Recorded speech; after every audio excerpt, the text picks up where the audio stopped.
નમસ્તે વિદ્યાર્થી મિત્રો. ધોરણ 11 કોમર્સ વિષય વાણિજ્ય વ્યવસ્થા અને સંચાલન બીએના આ બીજા લેક્ચરમાં તમામ વિદ્યાર્થી મિત્રોનું હું હાર્દિક સ્વાગત કરું છું. આની અગાઉના વિડીયોમાં આપણે આર્થિક પ્રવૃત્તિ અને બિનાર્થિક પ્રવૃત્તિઓની પ્રાથમિક ચર્ચા કરેલી કે આર્થિક પ્રવૃત્તિ કોને કહે છે અને બિનાર્થિક પ્રવૃત્તિ કોને કહે છે. જ્યારે આપણે આર્થિક અને બિનાર્થિક પ્રવૃત્તિની ચર્ચા કરી ત્યારે એવું જોયેલું હતું કે આર્થિક પ્રવૃત્તિઓના મુખ્યત્વે અથવા તો મૂળભૂત રીતે 3 પ્રકારો છે. બરાબર. પેલું છે ધંધો, બીજું વ્યવસાય અને ત્રીજું છે રોજગાર. એટલે કે આર્થિક પ્રવૃત્તિ એ એક એવી પ્રવૃત્તિઓ છે કે જેમાં નાણાકીય વળતર અથવા તો કંઈક લાભ મેળવવા માટે કરવામાં આવતી હોય છે. એટલે કે આ પ્રવૃત્તિના બદલામાં વ્યક્તિને કંઈક વળતર મેળવવાની તેની અપેક્ષા હોય છે અને એ પ્રવૃત્તિ કરીને તે વળતર મેળવે છે. તો આ પ્રકારની પ્રવૃત્તિઓને આપણે આર્થિક પ્રવૃત્તિઓ કહીએ છીએ. હવે આ ત્રણેય પ્રવૃત્તિઓને આપણે આ પાઠમાં, આ પ્રકરણમાં ડિટેલમાં જોવાની છે.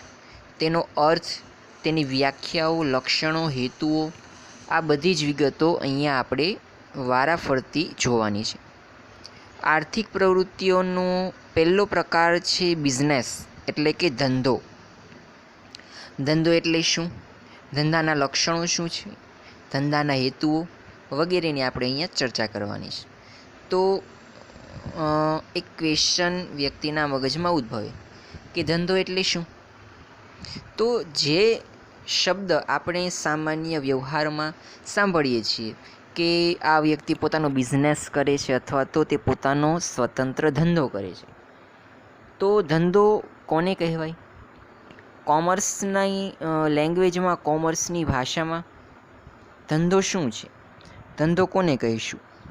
તેની ચર્ચા આપણે અહીંયા કરવાની છે. તો ચાલો આપણે થોડુંક હવે બિઝનેસ વિશે જાણી લઈએ. તો જુઓ, આર્થિક પ્રવૃત્તિના અર્થમાં આપણે જોયું હતું કે નાણાકીય વળતર મેળવવાના હેતુથી કરવામાં આવે છે. ધંધો એ આર્થિક પ્રવૃત્તિનો જ એક ભાગ છે. તેનો અર્થ એમ થયો કે ધંધો કરવામાં આવે તો તેની પાછળનો હેતુ એ નાણાકીય વળતર કે કોઈ આર્થિક લાભ મેળવવાનો હશે. તો જ્યારે એવી કોઈ પણ આર્થિક પ્રવૃત્તિ કે જેની પાછળનો હેતુ એ નફો મેળવવાનો હોય ત્યારે તેને ધંધો કહેવામાં આવે છે. બરાબર. એટલે કે ધંધો એ એક એવી આર્થિક પ્રવૃત્તિ છે કે જે નફાના હેતુથી કરવામાં આવે છે. આર્થિક પ્રવૃત્તિમાં ના બદલામાં નફો મળે તે માટે આપણે ધંધો કરતા હોઈએ છીએ. તેના ઉપરથી તમે એવું પણ કહી શકો કે ધંધો કરવાનો મુખ્ય હેતુ એ નફો મેળવવાનો છે. એટલે કે નફો અને ધંધો એ બંને પરસ્પર એકબીજા સાથે ગાઢ રીતે સંકળાયેલ છે. ધંધો એ એક સંસ્થા છે, એ એક પ્રવૃત્તિ છે. બરાબર. એ એક ધંધાકીય સંગઠન છે કે જે નફાના હેતુથી કરવામાં આવે છે. બરાબર. હવે ધંધો શું કરે છે એ આપણે અહીંયા જોવાનું છે. બરાબર. ધંધો એ વસ્તુ કે સેવાનું ઉત્પાદન કરે છે અને ગ્રાહકોને વસ્તુ કે સેવા પૂરી પાડવામાં આવે છે. એટલે કે તેને વેચાણ કરવામાં આવે છે અને તેના બદલામાં કંઈક નફો મેળવવામાં આવે છે. તો આ છે તમારો સંપૂર્ણ બિઝનેસ અથવા તો ધંધો. બરાબર. જેમાં વળતર તરીકે નફો મળે છે. વળતર ઘણા બધા પ્રકારના હોય છે. ડૉક્ટર, વકીલ, ચાર્ટર્ડ એકાઉન્ટન્ટ, શિક્ષક વગેરે પણ જે પ્રવૃત્તિ કરે છે તેના બદલામાં તે અન્ય વ્યક્તિ પાસેથી, એટલે કે શિક્ષક તેના વિદ્યાર્થી પાસેથી, વકીલ તેના અસીલ પાસેથી, ડૉક્ટર તેના દર્દી પાસેથી તે જે સેવા પૂરી પાડે છે, તે જે કાર્ય કરે છે તેના બદલામાં નાણાકીય વળતર મેળવે છે. પરંતુ શબ્દો જુદા જુદા છે. બરાબર. એટલે કે બિઝનેસની અંદર જે તમને નાણાકીય વળતર પ્રાપ્ત થાય છે તેને નફો કહીશું. ડૉક્ટર તેના દર્દી પાસેથી ફી સ્વરૂપે નાણાકીય વળતર મેળવે છે, તો ત્યાં નાણાકીય વળતરને ફી કહેવામાં આવે છે. વકીલ જે અસીલ પાસેથી નાણું વસૂલ કરે છે તેને પણ ફી કહીએ છીએ. બરાબર. ધંધાની અંદર તેને નફો કહેવામાં આવે છે. ધંધાની અંદર નાણાકીય વળતર સ્વરૂપે નફો મળતો હોય છે. બરાબર. હવે નફો થાય તો ધંધો કરવામાં આવે છે, નફો ન થાય તો ધંધો કરવામાં આવતો નથી. એટલે કે નફાના હેતુથી કરવામાં આવતી કોઈ પણ કાયદેસરની આર્થિક પ્રવૃત્તિને ધંધો કહે છે. આવી તમે વ્યાખ્યા આપી શકો છો. ઘણી બધી વ્યાખ્યાઓ જુદા જુદા નિષ્ણાંતો દ્વારા ધંધાના સંદર્ભમાં આપવામાં આવી છે, પરંતુ તમારા પાઠ્યપુસ્તકમાં ટૂંકી અને સચોટ એવી એક નાનકડી વ્યાખ્યા આપવામાં આવી છે. એ જ તમારે યાદ રાખવાની છે અને પેપરમાં લખવાની છે કે ધંધો એટલે કે નફાના હેતુથી કરવામાં આવતી કાયદેસરની આર્થિક પ્રવૃત્તિ, બરાબર, જેને તમે ધંધો કહો છો. જો અહીંયા તમને જે વ્યાખ્યા આપવામાં આવી છે, બરાબર, કે ધંધો કોને કહેવાય, એની એક ટૂંકી અને સચોટ વ્યાખ્યા અહીંયા આપવામાં આવી છે, જે સમગ્ર ધંધાનો ખ્યાલ રજૂ કરે છે કે ધંધો એટલે કે નફાના હેતુથી કરવામાં આવતી કોઈ પણ કાયદેસરની આર્થિક પ્રવૃત્તિ. આના ઉપરથી તમે 3 બાબત તારવી શકો. પહેલું કે ધંધો એ નફાના હેતુથી કરવામાં આવે છે. બીજી બાબત એ કે નફો એ એક આર્થિક પ્રવૃત્તિ છે. અને ત્રીજી બાબત એ કે નફો એ કાયદેસરની પ્રવૃત્તિ છે. બરાબર, કાયદેસરની આર્થિક પ્રવૃત્તિ છે. હવે તમને અર્થમાં તેનો શાબ્દિક અર્થ આપેલો છે. ધંધો જે શબ્દ છે તેનો ઉદ્ભવ કઈ રીતે થયો છે, બરાબર. તો ધંધાને ઇંગ્લિશમાં બિઝનેસ કહેવાય છે, અને બિઝનેસ શબ્દ અક્ષર એ બીઝી, ઇંગ્લિશ શબ્દ બીઝી તેના ઉપરથી ઉતરી આવેલો છે. બરાબર. બીઝીનો અર્થ એવો થાય છે કે સતત ને સતત વ્યસ્ત રહેવું અથવા તો પ્રવૃત્તિમય રહેવું, તેવો તેનો અર્થ થાય છે. તેના ઉપરથી શબ્દ આવેલો છે બિઝનેસ, જેને આપણે ધંધા તરીકે ઓળખીએ છીએ. બરાબર. નફો અને સંપત્તિ મેળવવાના હેતુથી ધંધો કરવામાં આવે છે. ધંધાનો ખ્યાલ નફાના હેતુ સાથે જોડાયેલો છે. બરાબર. જે આપણે અગાઉ ચર્ચા કરી તેમ કે નફો તો જ ધંધો અને નફો નહીં તો ધંધો પણ નહીં. બરાબર. ધંધાની પારાશીશી નફો છે, રક્તવાહિની સમાન છે નફો. આવા ઘણા બધા વાક્યો દ્વારા જુદા જુદા લેખકો ધંધામાં નફાનું મહત્ત્વ રજૂ કરે છે. બરાબર. ખોટ જાય તો તેને પણ આર્થિક પ્રવૃત્તિ કહે છે. ધંધામાં જો નફો ન મળીને ખોટ જાય તો તેને પણ આપણે આર્થિક પ્રવૃત્તિ તો કહીએ જ છીએ. પછી તમારે વ્યાખ્યા કરવાની છે. બરાબર. હવે જુઓ, અહીંયા ધંધો કરનાર વ્યક્તિને, ધંધાદારી વ્યક્તિ એ માલિક છે ધંધાનો. તો ધંધાનો માલિક એ ધંધો કઈ રીતે કરશે, તો તે ચીજવસ્તુઓ અને સેવાઓનું ખરીદી અથવા તો ઉત્પાદન કરશે. બરાબર. અને એ જે ઉત્પાદન કર્યું છે તેનું અથવા તો ખરીદી કરી છે તેનું ગ્રાહકોને વેચાણ કરશે અને આ રીતે નફો કમાશે. એટલે કે નફો એ એક એવી સંસ્થા છે. બરાબર. તમારી આજુબાજુમાં જે કરિયાણાની દુકાનો જોવા મળે છે, દૂધની ડેરીઓ જોવા મળે છે, બરાબર, જથ્થાબંધ વેપારી, છૂટક વેપારી જોવા મળે છે, આ બધા એક પ્રકારનો ધંધો કરે છે. બરાબર. પછી જે શાકભાજીની લારી તમે આસપાસ, તમારા ઘરની આસપાસ જુઓ છો, એ પણ એક પ્રકારનો ધંધો છે. પછી રિલાયન્સ કંપની, તાતા, બિરલા, ઇન્ફોસિસ, વેરીફોન, પછી ONGC, IPCL, આવી ઘણી બધી કંપનીઓ છે. બરાબર. એ પણ એક પ્રકારની કંપની અને એ પણ એક પ્રકારનો બિઝનેસ કરે છે, ધંધો કરે છે. તેમાં કોઈ પણ વસ્તુનું કે સેવાનું ખરીદી વેચાણ થતું. હવે ઝોમાટો છે, બરાબર, એ કોઈ ચીજવસ્તુઓનું ખરીદી વેચાણ કરતા નથી, પરંતુ તે એક પ્રકારની સેવા પૂરી પાડે છે. બરાબર.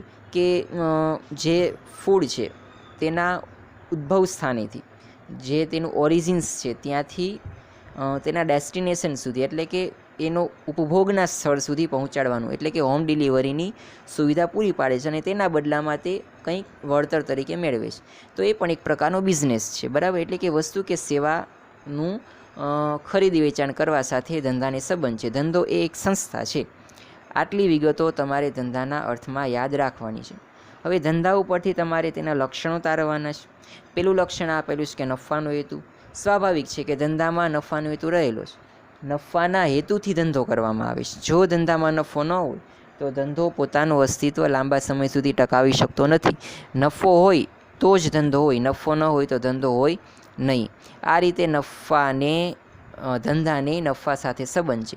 બંને એકાબીજા સાથે જોડાયેલા છે. બંનેમાંથી એકનું અસ્તિત્વ જોખમાય તો આર્થિક પ્રવૃત્તિ શક્ય બનતી નથી. ધંધાનો મૂળભૂત ઉદ્દેશ એ આર્થિક પ્રવૃત્તિ દ્વારા નફો મેળવવાનો છે. ધંધામાં નફો મળતો બંધ થઈ જાય તો ધંધો પણ બંધ થઈ જાય છે. ધંધાનું અસ્તિત્વ ચાલુ રાખવા માટે નફો અનિવાર્ય છે. બરાબર. ધંધાની અંદર નફાનું મહત્ત્વ મેં અગાઉ પણ ઘણી બધી વાત કરેલી. બરાબર. અર્થમાં આપણે ચર્ચા કરેલી કે નફો છે એ ધંધાની જીવાદોરી છે. નફો એ ધંધાની પારાશીશી છે. ધંધાના અસ્તિત્વ માટે નફો અનિવાર્ય છે. ધંધો અને નફો એકાબીજા સાથે ગાઢ રીતે સંકળાયેલા છે. ધંધામાં નફો એ રક્તવાહિની સમાન છે. આવા ઘણા બધા હેતુઓ દ્વારા આપણે નફાને રજૂ કરી શકીએ છીએ કે નફો મળે તે માટે જ ધંધો કરવામાં આવે છે. બરાબર. નફો મેળવવાના હેતુથી જ ધંધો કરવામાં આવે છે. તો સ્વાભાવિક છે કે નફો ન હોય તો ધંધો પણ ન હોય. હવે નફો કઈ રીતે મળે છે? તો વસ્તુની પડતર કિંમત કરતાં વધુ કિંમતે વસ્તુ કે સેવા વેચવામાં આવે તો આપણને નફો મળે છે. બરાબર. આ રીતે તમારે અહીંયા એ લખવાનું છે. પછી ધંધાની કાર્યક્ષમતાનો માપદંડ પણ નફો છે. કયો ધંધો સારો છે, કયો ધંધો નબળો છે એ તમારે નક્કી કરવું હોય તો તમે નફો જુઓ છો. બરાબર. જે વર્લ્ડની ટોપ કંપનીઝ છે તે તમે એવું કહો છો કે એ કંપનીઓ સારી છે. ઓએનજીસી કંપની તો ઓએનજીસી કંપની સારી છે. રિલાયન્સ તો એ પણ સારી છે. બરાબર. એની તુલનામાં તમે એક્સેલ લઈ લો, નિરમા લઈ લો, તો તમે કઈ રીતે નક્કી કરો છો કે આ કંપની સારી છે અને આ કંપની નબળી છે? તો તેના માટે તમે તે કંપની દ્વારા કરવામાં આવતો નફો તમે જુઓ છો કે આ કંપની દ્વારા વર્ષે કેટલો નફો કરવામાં આવે છે.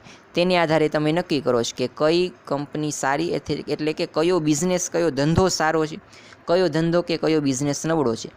એ તમે એક માપદંડ નક્કી કરો છો. એટલે કે ધંધાની કાર્યક્ષમતા નક્કી કરવા માટેનો એક માપદંડ એ નફો છે. નફાની આધારે તમે એ બાબત નક્કી કરી શકો છો કે કયો બિઝનેસ સારો છે, કયો બિઝનેસ નથી સારો. બરાબર.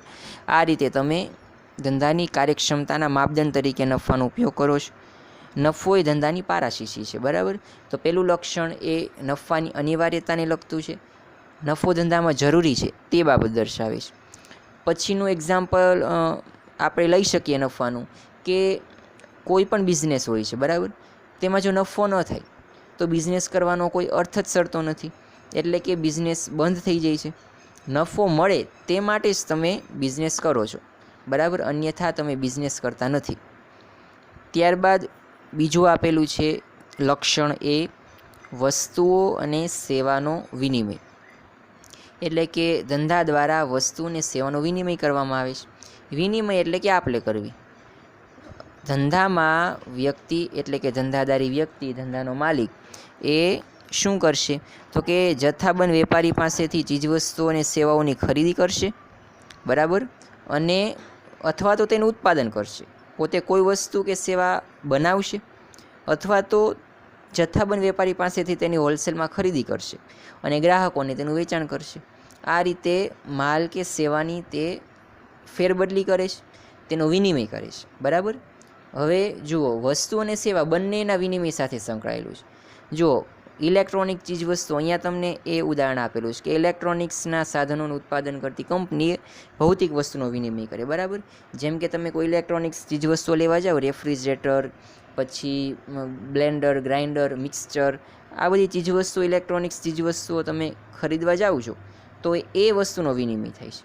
જ્યારે જે વીજળીની સેવા પૂરી પાડતી કંપની છે, બરાબર, પીજીવીસીએલ, એ તમને સેવા પૂરી પાડે છે વીજળીની. બરાબર. તો ત્યાં એણે સેવાનો વિનિમય કરેલો. સેવાના વિનિમયમાં મેં તમને ઝોમાટોનું ઉદાહરણ આપેલું. બરાબર. એ પણ અહીંયા સ્યુટેબલ છે. આ રીતે વસ્તુ કે સેવાનો વિનિમય એ ધંધામાં કરવામાં આવે છે. ત્રીજું આપેલું છે જોખમ અને અનિશ્ચિતતા. તો જોખમ અને અનિશ્ચિતતા એ ધંધામાં રહેલા છે. ધંધામાં જોખમો અને વળતરની અનિશ્ચિતતાનું તત્વ રહેલું છે. જોખમ એટલે કે ભવિષ્ય અંગેની અનિશ્ચિતતા. ધંધામાં જોખમ એટલે કે ધંધો ભવિષ્યમાં ચાલુ રહેશે કે નહીં. બરાબર. એ પ્રકારનું દરેક પ્રવૃત્તિમાં અત્યારે જોખમ રહેલું છે.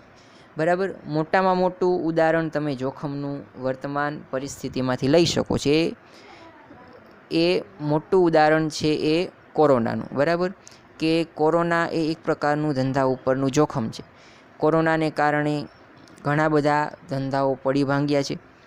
ઘણા ધંધાઓ એ અંતને આણે છે, અંત થવાને આરે છે, એટલે કે ટૂંક સમયમાં તેનો અંત થઈ જાય તેવી પરિસ્થિતિ છે. તો આ એક પ્રકારનું જોખમ છે. કોરોનાની પરિસ્થિતિ કોવિડ-19 પહેલાં જે વ્યક્તિઓએ બિઝનેસનું એસ્ટાબ્લિશ કર્યો છે, બરાબર, બિઝનેસ કોઈ, તો તેને એ આઈડિયા નહીં હોય કે કયા પ્રકારના રિસ્ક, કયા પ્રકારના જોખમ રહેલા છે, બરાબર. તો આ રીતે જોખમ એ ધંધાને અસર કરે છે, બરાબર. ધંધાની એક આગવી લાક્ષણિકતા છે. જોખમને બે પ્રકારમાં વહેંચે છે: કુદરતી જોખમ અને માનવ સર્જિત. કુદરતીમાં આગ, અકસ્માત, કુદરતીમાં સુનામી, ધરતીકંપ, ભૂકંપ, વાવાઝોડું વગેરે પ્રકારના, અને માનવ સર્જિતમાં આગ, અકસ્માત, કર્મચારીની હડતાલ, હુલ્લડ, લૂંટફાટ, ચોરી, ગ્રાહકોની પસંદગીમાં ફેરફાર, માંગમાં ઘટાડો, લોકોની જીવનશૈલી, રુચિ, ટેવ વગેરેમાં ફેરફાર, હરીફાઈ, ટેકનોલોજીમાં પરિવર્તન વગેરે માનવ સર્જિત જોખમો છે, બરાબર. કે ધંધામાં આગ લાગે કે અકસ્માત થાય તો પણ એક પ્રકારનું જોખમ રહેલું છે. કર્મચારીઓ હડતાલ ઉપર આવી જાય તો પણ જોખમ. હુલ્લડ, લૂંટફાટ, ચોરી, પછી ગ્રાહકોની પસંદગી બદલાઈ જાય. તમે જે ચીજવસ્તુઓનું વેચાણ કરો છો તે હવે ગ્રાહકો પસંદ ન કરે, તેની પસંદગી જ બદલાઈ જાય.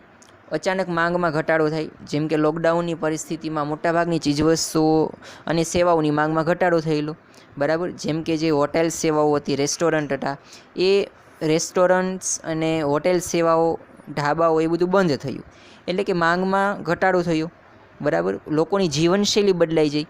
અત્યારે ઓનલાઈનની વધારે માંગ હોય છે. ઘરે બેઠા જો તમે કોઈ વસ્તુ કે સેવા પૂરી પાડો તો તેની માંગ વધારે હોય છે, એટલે કે કોરોનાએ તો લોકોની જીવનશૈલી બદલી નાખી છે, બરાબર. પછી એ રીતે પણ એક પ્રકારનું જોખમ.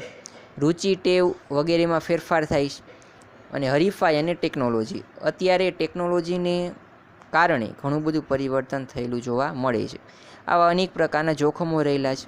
જોખમોને કારણે ભવિષ્યમાં આવક કેટલી મળશે, તમારો નફો કેટલો હશે, એની પણ અનિશ્ચિતતા છે. ઓછો મળશે કે વધારે મળશે, મળશે કે નહીં મળે, આવા અનેક પ્રકારની એટલે કે વળતર છે, તમારો નફો છે એ અનિશ્ચિત છે. ભવિષ્યમાં કેટલો મળશે એ તમે અગાઉથી કહી શકતા નથી. તો આ રીતે જોખમ અને અનિશ્ચિતતા એ ધંધામાં રહેલા છે. ત્યારબાદ છે તૃષ્ટિગુણનું સર્જન. તો તૃષ્ટિગુણ એટલે શું? તો કે કોઈ પણ ચીજવસ્તુ કે સેવા છે તેનો વપરાશ કરવાનો ગુણ એ તુષ્ટિગુણ છે, બરાબર. જેમ કે મોબાઈલ ફોન છે, તેમાં તુષ્ટિગુણ રહેલો છે, એટલે કે તમે તેનો ઉપયોગ કરીને સંતોષ મેળવો છો. ચીજવસ્તુ કે સેવાનો ઉપયોગ કરીને જો તમને તેમાંથી સંતોષ મળે તો તેમાં તે તુષ્ટિગુણ છે એ તમારે સમજવાનું, બરાબર. હવે જુઓ, મોબાઈલ ફોન છે તો તેમાં જુદા જુદા સ્પેર પાર્ટ્સ અલગ અલગ હોય, તો તેમાં તમારો તુષ્ટિગુણ નથી, તમારો તુષ્ટિગુણ મોબાઈલમાં છે, બરાબર. તો આ રીતે તુષ્ટિગુણનું સર્જન એ ધંધો કરે છે, એટલે કે તૈયાર માલનું કાચા માલમાં રૂપાંતર કરે છે. હવે જુઓ, રસ્તામાં રહેલી જે ધૂળ કે માટી હોય છે, બરાબર, એ તમારા કંઈ ઉપયોગમાં નથી, તેનો તમે ઉપયોગ કરતા નથી, તો એમાં તમારો કોઈ પણ તુષ્ટિગુણ રહેલો નથી. પરંતુ જે તૈયાર વસ્તુઓ છે, બરાબર, કે જેમાંથી તમને કંઈક સંતોષ મળે છે એનો ઉપયોગ કરીને, તેમાં તુષ્ટિગુણ રહેલો છે. તો ધંધો શું કરે છે? તો કે કોઈ પણ ચીજવસ્તુઓ કે સેવાઓમાં આ પ્રકારનો તુષ્ટિગુણ એ સર્જે છે, બરાબર. એટલે કે તૃષ્ટિગુણનું સર્જન એ ધંધા દ્વારા કરવામાં આવે છે. ચીજવસ્તુઓ કે સેવાઓનો ગ્રાહકો ઉપયોગ કરી શકે તેવા પ્રકારના સ્વરૂપમાં તેને લાવવામાં આવે છે, બરાબર. જુઓ, હવે એક જ ઉદાહરણ દ્વારા સમજાવું કે તમે લોકો રેફ્રિજરેટર, મિક્સચર, ગ્રાઇન્ડર, બ્લેન્ડર આવી અનેક પ્રકારની ચીજવસ્તુઓનો, ઇલેક્ટ્રોનિક્સ ચીજવસ્તુઓનો ઉપયોગ કરો છો, તો તમારો સંતોષ કેમાં છે? તો તમારો સંતોષ રેફ્રિજરેટરમાં છે, બરાબર. હવે જુઓ, તમને કોઈ એવું જણાવે કે રેફ્રિજરેટરનો ગેસનો પંપ અલગ હોય, એ તમારે ખરીદવાનો છે. પછી તેનું જે બોક્સ હોય રેફ્રિજરેટરનું, બરાબર, પ્લાસ્ટિક બોક્સ, એ અલગ છે. અંદરના સ્પેર પાર્ટ્સ એ અલગ, બરાબર. પછી વાયર તમારે જોડવાનો જાતે.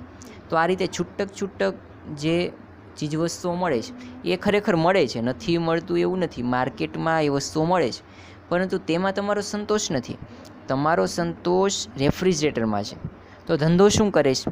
તો કે આ બધા સ્પેર પાર્ટ્સને જોડીને રેફ્રિજરેટર બનાવે છે. એટલે કે સેમસંગ, એયર, પછી એલજી, વર્લપૂલ, પછી ગોદરેજ, આવી અનેક પ્રકારની કંપનીઓ છે એ રેફ્રિજરેટર બનાવે છે. એટલે કે તૈયાર માલનું કાચા માલનું તૈયાર માલમાં આ રીતે રૂપાંતર કરે છે. બરાબર. હવે ઘણી વખત તૈયાર માલ પણ ઉપયોગી થતો નથી, તેનું કાચા માલમાં રૂપાંતર કરવું પડે છે, કારણ કે કાચો માલ વેચવો પડતો હોય છે. ધંધો કાચો માલ વેચતો હોય છે. બરાબર. જેમ કે શેરડી છે. બરાબર. કોઈ વ્યક્તિને શેરડીની પોતાની ફેક્ટરી હોય તો તે કાચો માલ છે. શેરડીના જે ખાંડ બનાવતા કારખાનાઓ છે એ શેરડીનો કાચા માલ તરીકે ઉપયોગ કરે છે. તો શેરડી વેચનાર એ પણ બિઝનેસ છે, શેરડીને ખરીદનાર એટલે કે ખાંડના કારખાનાઓ એ પણ બિઝનેસ છે. બરાબર. એટલે કે તૈયાર માલનું કાચા માલમાં અને કાચા માલનું તૈયાર માલમાં રૂપાંતર કરીને તેને વપરાશ યોગ્ય બનાવવામાં આવે તો તેનામાં તુષ્ટિગુણનું સર્જન થાય છે. બરાબર. હવે જુઓ, આ રીતે તુષ્ટિગુણનું સર્જન થાય છે. તો એમાં કાચા માલનું તૈયાર માલમાં રૂપાંતર કરીને ધંધો તુષ્ટિગુણનું સર્જન કરે છે. ત્યારબાદ ઉપભોક્તાના સ્થળ સુધી વસ્તુ કે સેવાને પહોંચાડીને તુષ્ટિગુણનું સર્જન કરે. જેમ કે તમે નવું વોશિંગ મશીન ખરીદો છો તો તમને લોકોને ધંધા તરફથી એટલે કે જે તે શોપ તરફથી ડેમો ફ્રી આપવામાં આવે છે. આ રીતે તુષ્ટિગુણનું સર્જન થાય. માલની જરૂરિયાત ન હોય ત્યારે તેનો સંગ્રહ કરીને જરૂરિયાતના સમયે તે પૂરો પાડવામાં આવે. આ રીતે પણ તુષ્ટિગુણનું સર્જન થાય છે. બરાબર. હવે પ્રવૃત્તિનું સાતત્ય એટલે કે ધંધો જે પ્રવૃત્તિ કરે છે, બરાબર, નિયમિત અને સતત, તેને જ ધંધો કહેવામાં આવે છે. આ એક ધંધાનું આગવું લક્ષણ છે. બરાબર. એટલે કે જુઓ, તમે તમારા ઘરે કોઈ મકાન વેચીને કે કોઈ મિલકત વેચીને નફો મેળવો તો તેને ધંધો ન કહેવાય. ધંધો કોને કહેવાશે? તો કે ધંધો જે સતત ને સતત પ્રવૃત્તિ કરે છે. ધંધામાં એક વખત નહીં, બે વખત નહીં, પરંતુ વારંવાર જ્યાં સુધી ધંધો ચાલે છે ત્યાં સુધી તેમાં ખરીદી અને વેચાણ કરવામાં આવે છે. તો એ ખરીદી વેચાણ એ બિઝનેસ છે, ધંધો છે. નફો મળે તો તે પણ ધંધાનો છે.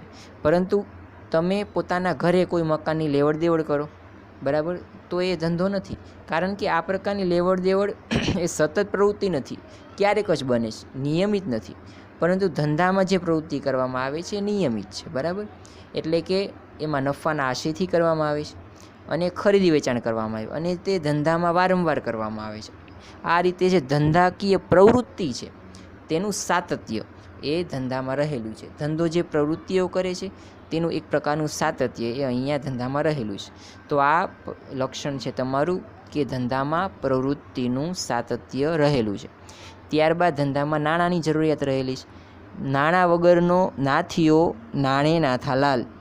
આ પ્રકારની આપણી કાઠિયાવાડી એક સરસ મજાની કહેવત છે. એટલે કે તમારી પાસે પૈસા હોય તો કોઈ વ્યક્તિ તમને બોલાવશે, નહીં તો તમને કોઈ બોલાવશે નહીં. નાણાં વગરનો નાથીઓ, નાણાં ન હોય તો તેને બધા નાથીઓ કહેતા હશે. અને નાણે નાથાલાલ એટલે કે નાણું તેની પાસે આવે તો નાથિયામાંથી તે નાથાલાલ બને છે. બરાબર. એટલે કે પૈસા વિના આજે કોઈ પણ વ્યક્તિ કશું કરી શકતો નથી. આ બાબતની અહીંયા પુષ્ટિ થાય છે. ધંધામાં શું કરવામાં આવે છે? ખરીદી વેચાણ કરવામાં આવે છે, તુષ્ટિગુણનું સર્જન કરવામાં આવે છે, વસ્તુ કે સેવાઓ ખરીદીને ગ્રાહકોને પહોંચાડવામાં આવે છે. આ તમામ પાસાઓ માટે નાણું એ પ્રાથમિક જરૂરિયાત છે. ખરીદી કરવા માટે નાણું જરૂરી છે. બરાબર. વેચાણ કરો ત્યારે પણ નાણું તમારે ગ્રાહકો પાસેથી મેળવવું પડે છે. એટલે કે નાણાંની જરૂરિયાત શરૂઆતથી અંત સુધી છે. તમે કોઈ નવો બિઝનેસ શરૂ કરવા માગો છો, એસ્ટાબ્લિશ કરવા માગો છો, તો તમારે સ્થાપના કરવા માટે પણ નાણાંની જરૂર પડશે. અંત લાવવો હોય બિઝનેસનો, બરાબર, તો પણ નાણાંની જરૂર પડે છે. બરાબર. કારણ કે મિલકત વેચવી પડે છે, એટલે તમારે નાણું મેળવવું પડે છે. મિલકત વેચો એટલે કે તમને વેચાણમાંથી નાણાં મળે છે. અહીંયા પણ નાણાંની લેવડ દેવડ થઈ, નાણાંની જરૂરિયાત રહી. એટલે કે ધંધામાં નાણાંની જરૂરિયાત રહે છે. બરાબર. અને નાણાં વિના ધંધો શક્ય નથી. ત્યારબાદ આર્થિક પ્રવૃત્તિ. આમાં તો કશું કહેવાનું જ નથી. ધંધો એ જ આર્થિક પ્રવૃત્તિ છે કે જે નફાના હેતુથી કરવામાં આવે છે. એટલે કે નફો મેળવવાના હેતુથી ધંધામાં બધી તમામ પ્રવૃત્તિઓ કરવામાં આવે છે. તેથી ધંધો એ આર્થિક પ્રવૃત્તિ છે. તેમાં આર્થિક ઉપાર્જન અને નાણાકીય વળતર મેળવવાનો હેતુ રહેલો છે. એટલે કે નફાના સ્વરૂપમાં ધંધો નાણાકીય વળતર મેળવે છે. એટલે કે ધંધો એ નફાના હેતુથી કરવામાં આવતી આર્થિક પ્રવૃત્તિ છે. આમ નફો અને ધંધો એ બંને એકાબીજા સાથે સંકળાયેલા છે. તો અહીંયા તમારા ટોટલ 7 જેટલા લક્ષણો છે ધંધાના. આપણે આજના લેક્ચરમાં ધંધાનો અર્થ જોયો, ધંધાના લક્ષણો જોયા, બરાબર. ધંધાના અર્થમાં આપણે એક વ્યાખ્યા યાદ રાખવાની મેં કીધેલી. 1 માર્ક્સમાં પ્રશ્ન પૂછાય કે ધંધો એટલે શું, તો તમારે તે વ્યાખ્યા લખવી પડશે, બરાબર. કે નફાના હેતુથી કરવામાં આવતી કોઈ પણ કાયદેસરની આર્થિક પ્રવૃત્તિને ધંધો કહે છે. ત્યારબાદ 2 માર્ક્સમાં પૂછાય તો એ વ્યાખ્યા 1-2 ઉદાહરણ લખવાના છે. ત્યારબાદ તેનો શાબ્દિક અર્થ એટલે કે બીજી ઉપરથી ધંધો શબ્દ ઉતરી આવેલ છે. ત્યારબાદ તમને 5 માર્ક્સનો પ્રશ્ન પૂછાશે કે ધંધો એટલે શું, તેના લક્ષણો સમજાવો. તો તમારે ધંધામાં 2-3 વાક્યો અગાઉ અહીંયા આપેલા છે એ લખવાના, શાબ્દિક અર્થ, તેની વ્યાખ્યા, પછી આ તમામ લક્ષણો ડિટેલમાં સમજાવવાના છે, બરાબર. કે નફાનો હેતુ, વસ્તુ કે સેવાનો વિનિમય, જોખમ અને અનિશ્ચિતતા, તુષ્ટિગુણનું સર્જન, પ્રવૃત્તિનું સાતત્ય, નાણાંની જરૂરિયાત અને આર્થિક પ્રવૃત્તિ. આટલી વિગતો તમારે આ પ્રશ્નમાં યાદ રાખવાની છે. આજના તમારા હોમવર્કમાં, ગૃહ કાર્યમાં તમારે ધંધો એટલે શું, તેની વ્યાખ્યા, તેના લક્ષણો, આટલી વસ્તુ તમારે લખીને મોકલાવવાની છે, બરાબર. હવે જો સ્વાધ્યાયમાં પણ તમને એ રીતે પ્રશ્ન આપેલો હશે.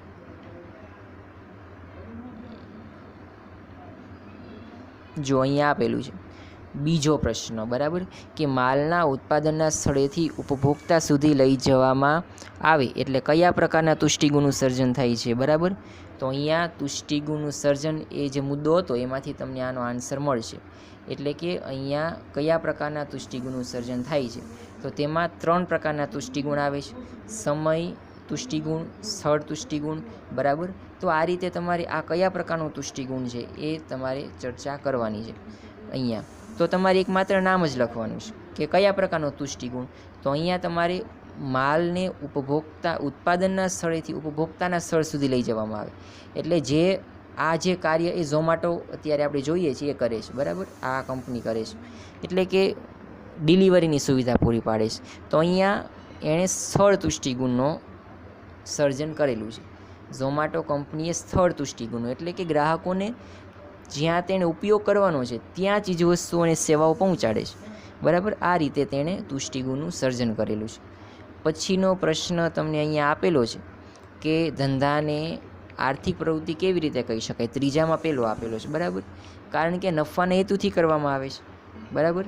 નફો અને ધંધા વચ્ચેના સંબંધની આપણે બહુ ચર્ચા કરી, તેના વિશે તમારે અહીંયા લખવાનું છે, બરાબર.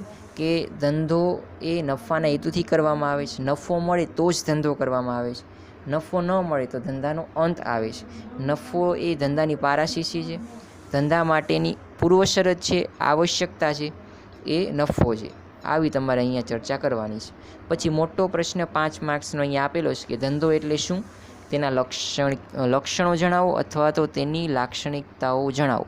તો આ પ્રશ્ન પણ તમારે અત્યારે જ આ વિડીયોમાં આપણે જે આ પ્રશ્નની ચર્ચા કરી છે એ તમારે તમારી જાતે હોમવર્કમાં કરવાનો છે, બરાબર.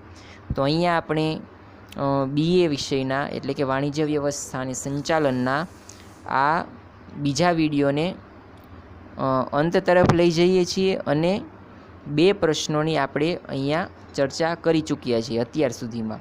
આર્થિક પ્રવૃત્તિ અને બિનઆર્થિક પ્રવૃત્તિવાળા પ્રશ્ન, બંને વચ્ચેનો તફાવત અને ધંધો અને તેના લક્ષણો.